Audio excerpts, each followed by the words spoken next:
So may nagtanong po sa atin mga Lodi no, na malapit na nga daw bang ma-invite sa ads on Reels dahil meron na nga pong lumabas na tools doon sa kanilang monetization kahit not yet eligible pa po to.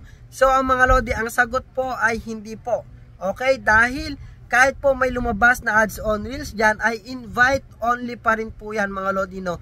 Kaya naman doon po sa mga walang lumabas na ads on Reels tools sa kanilang monetization sa bagong update ni Lolo Mets, okay lamang po yan mga Lodi no. Hindi pa rin po natin masasabi kung kailan po kayo may invite, mapa merong lumabas dyan or wala, dahil invite only pa rin po ang eligibility criteria nyan kapag kinilik nyo po yung lumabas na monetization tools na ads on Reels dyan mga Lodi no. Sa pinakababa meron dyang eligibility criteria at hindi natin masasabi kung kailan tayo ma-invite, basta ang maaari natin gawin ay consistent mag-upload at syempre mga Lodi, make sure na wala pong violation yung ating mga ina-upload na video nang sa ganung paraan kapag tayo ay i-review na ni Meta for invitation sa kanilang monetization tools ay wala tayong problema. Okay, kaya huwag mong kalimutang i-share ang video na to at i-follow na rin ako para updated ka sa aking mga video tutorials. Thank you!